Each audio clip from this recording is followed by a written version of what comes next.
প্রথম আজকের কালেকশন হচ্ছে অফারে 550 করে কালেকশন, ঠিক আছে।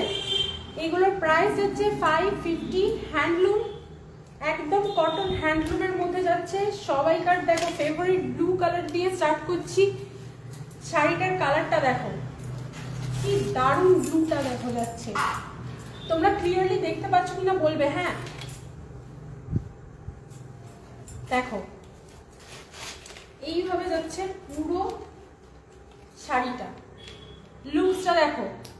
আচ্ছা এই শাড়ি আমি ভীষণ ভীষণ ভীষণ কমফোর্টেবল বলে দিচ্ছি, আর একদম সফট হ্যান্ডলুমের মধ্যে আছে এগুলো, একদম সফট, ভীষণ সফট হ্যান্ডলুম। হ্যাঁ একদম ডার্ক ব্লু এর মধ্যে যাচ্ছে, স্টিল কালারের বডি, স্টিল কালারের পার, আপার পার আর লোয়ার পার। আপার পারটা হচ্ছে এ দেখো এক বিদ্যা চওড়া মতো, ঠিক আছে। এইভাবে ওয়ার্কটা করা রয়েছে। ফার্স্টে 1/2 ইঞ্চি স্ট্রেট বর্ডারের মধ্যে যাচ্ছে, তার সাথে দেখো এইভাবে ওয়ার্ক করা রয়েছে। পিকচার ক্লিয়ার আছে অন্তরাবাস, থ্যাংক ইউ। আর এই দেখো এইভাবে দেখো আজকের কালেকশনগুলো কেমন লাগছে জানাবে। একদম রিজনেবল রেঞ্জের মধ্যে দেখাচ্ছি, 550 অনলি। তো দেখো এইভাবে যাচ্ছে ডার্ক ব্লু কালার, ব্লু কালারটা এতটা মিষ্টি, এক্স্যাক্টলি তোমরা যেরকম লাইভে দেখছো, জাস্ট ওয়াও কালারটা, ঠিক আছে। তো দেখো একদম